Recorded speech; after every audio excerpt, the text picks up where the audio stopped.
Hello friends, Radhe Radhe. તો આજે હું તમને ઘરે જ જૈન મસાલા ભીંડી બનાવતા શીખવાડીશ. આ બહુ જ સારી હોય છે ટેસ્ટમાં. તમને ને તમારા ફેમિલીને બહુ જ ભાવશે. આ બહુ ઇઝીલી બની પણ શકે છે.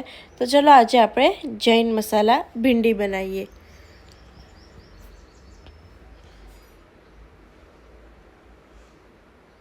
અહીં મેં 500 ગ્રામ ભીંડા લીધેલા છે. હવે આપણે આ ભીંડાને વચ્ચેથી કટ કરવાનું છે.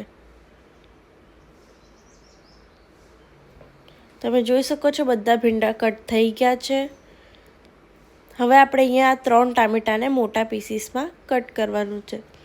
હું અહીંયા 4 લોકો માટે બનાવું છું એટલે મેં 3 ટામેટા લીધેલા છે ગ્રેવી માટે. તમે તમારા હિસાબથી ક્વોન્ટિટીમાં ચેન્જ કરી શકો છો.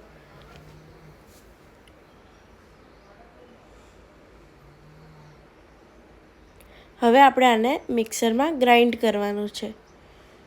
આપણે આના અંદર 2 ચમચી ટોપરાની છીણ એડ કરવાની છે. 8 થી 10 કાજુ એડ કરવાના છે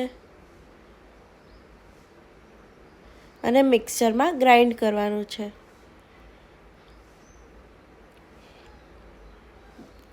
આપણી ગ્રેવીની પેસ્ટ રેડી થઈ ગઈ છે. હવે આપણે કટ કરેલા ભીંડાના અંદર 2 ચમચી ચણાનો લોટ એડ કરવાનો છે. 1 ચમચી હળદર એડ કરીશું.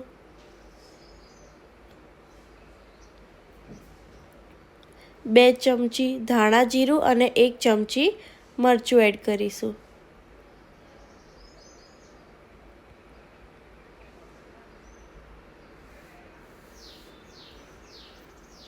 સ્વાદ અનુસાર મીઠું એડ કરી શકો છો તમે. હવે આપણે આ ભીંડાને મસાલા સાથે મિક્સ કરી દઈશું. આને મિક્સ કર્યા પછી આપણે આને ફ્રાય કરવાનું છે. ફ્રાય કરવા માટે મેં અહીંયા કઢાઈમાં થોડું તેલ લઈ લીધેલું છે. હવે આપણે આ તેલને ગરમ થવા દઈશું. તેલ ગરમ થયા પછી આપણે આના અંદર ભીંડી એડ કરીશું. આ ભીંડીને તમારે 3 થી 4 મિનિટ સુધી આવી રીતે ફ્રાય કરવાની.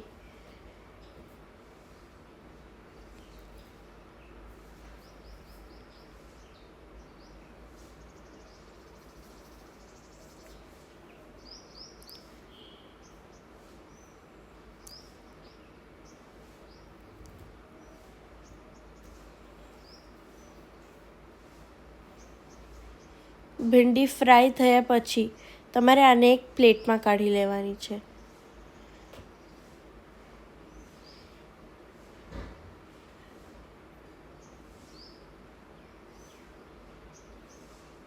આ ભીંડીને તમારે મીડિયમ ફ્લેમ પર ફ્રાય કરવાની છે. હવે આપણે ધીરે ધીરે કરીને બધી ભીંડીને એડ કરી દઈશું. હવે આપણે આ બધી ભીંડીને ફ્રાય કરી દીધેલી છે. હવે આપણે એક કઢાઈમાં તેલ લીધું છે. એના અંદર 1 ચમચી રાઈ નાખી છે, 1 ચમચી હિંગ, 1 ચમચી અજમો.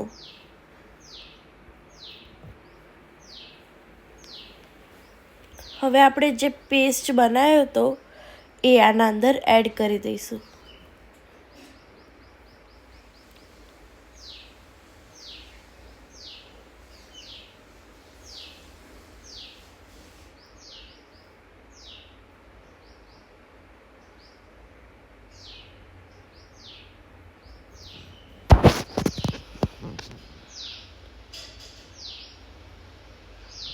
આને થોડું મિક્સ કરી લઈશું.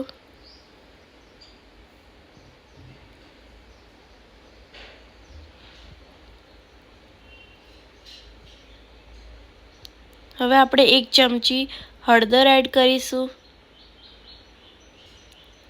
2 ચમચી ધાણા જીરું,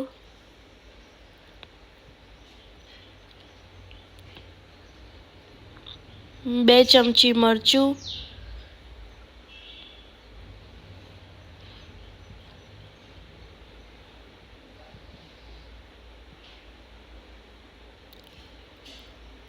સ્વાદ અનુસાર મીઠું એડ કરી શકો છો તમે. અહીં મેં મારો સ્પેશિયલ ગરમ મસાલો એડ કર્યો છે. આ તમારે શીખવો હોય તો આની લિંક ડિસ્ક્રિપ્શનમાં છે.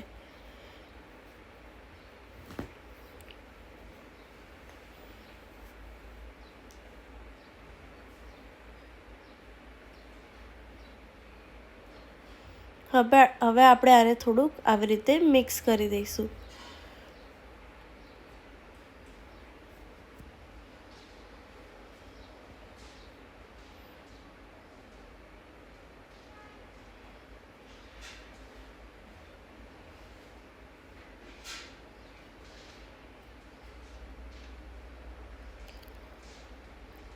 હવે આપણે આના અંદર થોડો ગોળ એડ કરવાનો છે.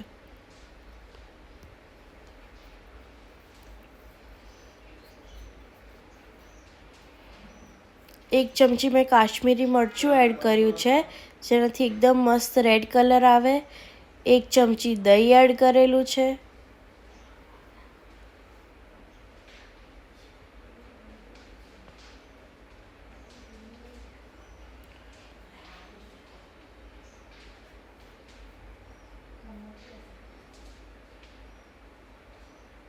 હવે આપણે આ સબ્જીને આના અંદર એડ કરી દઈશું.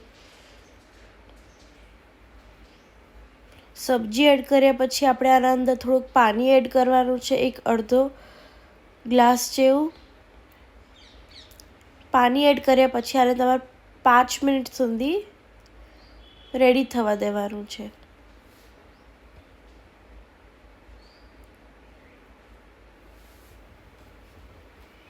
તમે જોઈ શકો છો આપણી સબ્જી એકદમ રેડી થઈ ગઈ છે.